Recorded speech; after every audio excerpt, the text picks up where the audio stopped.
95% लोग इस बात को नहीं जानते, लेकिन आज आप जानने वाले हैं। रहस्य और प्रेरणा का मिश्रण। इस इंसान की कहानी साबित करती है कि हालात कितने भी मुश्किल हों, अगर हौसला हो तो सब मुमकिन है। 1981 में गुजरात के वडोदरा में जन्मी सोफिया कुरैशी का पालन पोषण एक ऐसे परिवार में हुआ जो अनुशासन और राष्ट्र सेवा में गहरी आस्था रखता था। उनके दादा भारतीय सेना में सेवारत थे और उनके पिता सशस्त्र बलों में धार्मिक शिक्षक के रूप में कार्यरत थे। इस परवरिश ने कर्तव्य और देशभक्ति की मजबूत भावना की नींव रखी। सोफिया की प्रारंभिक शिक्षा अकादमिक प्रतिभा से चिह्नित थी। उन्होंने गुजरात में अपनी स्कूली शिक्षा पूरी की और बायोकेमिस्ट्री में मास्टर डिग्री हासिल की, एक ऐसा विषय जिसके लिए बौद्धिक कठोरता और वैज्ञानिक जिज्ञासा दोनों की आवश्यकता थी। हालांकि वो अकादमिक रूप से प्रतिभाशाली थी और विज्ञान या अनुसंधान में करियर बनाने की क्षमता रखती थी, लेकिन सशस्त्र बलों में सेवा के लिए उसका जुनून जीत गया। 1999 में सोफिया कुरैशी को चेन्नई में ऑफिसर्स ट्रेनिंग अकादमी (OTA) के माध्यम से भारतीय सेना में कमीशन मिला। सिग्नल कोर में उनके प्रवेश ने संचार, साइबर सुरक्षा और युद्ध क्षेत्र समन्वय पर केंद्रित एक शानदार करियर की शुरुआत की, जो आधुनिक सैन्य अभियानों के लिए महत्वपूर्ण है। सेवा के शुरुआती वर्षों में उन्हें अलग अलग इलाकों और रणनीतिक पदों पर कठिन कार्यभार संभालना पड़ा। शांति स्थापना के माहौल में काम करने से लेकर सक्रिय फील्डवर्क तक, उन्होंने अपनी व्यावसायिकता, सामरिक बुद्धिमत्ता और नेतृत्व क्षमताओं के लिए जल्दी ही पहचान हासिल कर ली। कर्नल कुरैशी की एक महत्वपूर्ण उपलब्धि 2006 में तब सामने आई जब उन्हें कांगो में संयुक्त राष्ट्र शांति मिशन (MONUC) में सेवा देने के लिए चुना गया।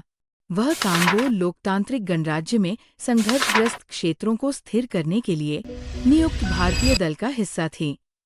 अपने कार्यकाल के दौरान उन्होंने मानवीय मिशनों को पूरा करने और नागरिक सुरक्षा और संघर्ष के बाद पुनर्निर्माण के प्रयासों का समर्थन करने के लिए बहुराष्ट्रीय टीमों के साथ मिलकर काम किया। अंतर्राष्ट्रीय कूटनीति और संकट प्रबंधन के इस अनुभव से उनके परिचालन कौशल और वैश्विक परिप्रेक्ष्य को निखारने में मदद मिली।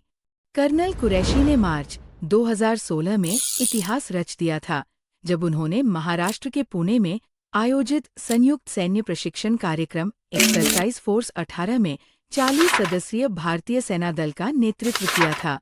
ये आसियान प्लस ढांचे के तहत एक ऐतिहासिक आयोजन था, जिसमें अमेरिका, चीन, जापान, दक्षिण कोरिया, ऑस्ट्रेलिया और कई दक्षिण पूर्व एशियाई देशों सहित 18 देश शामिल थे।